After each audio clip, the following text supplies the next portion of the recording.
Hetimi i krimit ekonomik dhe financiar në drejtimin e prokurorisë Sarand ka sekuestruar pasuri me vlerë rreth 12 milion euro, të dyshuara të përfituara nga të ardhurat të palishme. Në njoftimin e policisë, thuhet se pasuritë e sekuestruara i përkisnin shtetasit me emrin Kristi Qirici, alias Jetmir Hoxha, dhe Adriatik Alemi, 43 vjeçarit, i cili i shpallur në kërkim nga SPAK dhe i është sekuestruar një hotel 6 katësh dhe një hotel 4 katësh. Më 6 mars të këtij viti, gjykata kundër krimit organizuar vendosi në sekuestro preventive 90 pasuri, vlera të cilave shkon në miliona euro, të cilat i përkisnin Qiricit dhe 2 të tjerëve. Specifikisht, në pronësi të Kristi Qiricit, SPAK evidentoi dhe sekuestroi 15 pasuri, thuajse të gjitha në Sarand, mes të cilave një hotel, një bar-restoran dhe 9 pasuri të tjera të paluajtshme, si dhe 3 llogari bankare, ndërsa Adriatik Alemi, i cili është në paraburgim për vrasjen e Edmond Papës, janë sekuestruar në Sarand, lokal shërbimi 103 m2 dhe pasuri 123.1 m2,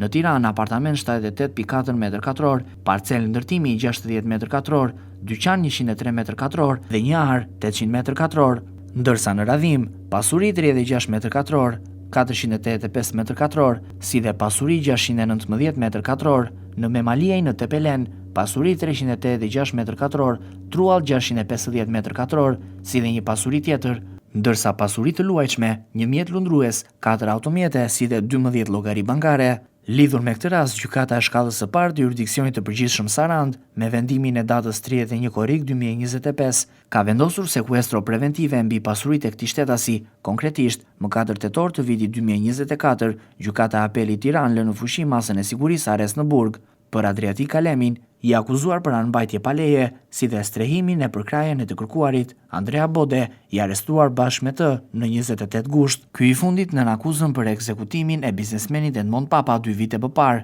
Adriatik Alemi u kap me 45.000 euro cash, si dhe një arsenal armatimi, teksa dyshohet se po përgatiste akmarrjen për vrasjen e babait të tij. Në ndrejtimin e prokurorisë Sarand, vion puna për identifikimin dhe sekuestrimin e aseteve të tjera që mund të jenë regjistruar në emër të personave të tjerë nga këta shtetas ose familjarët e tyre.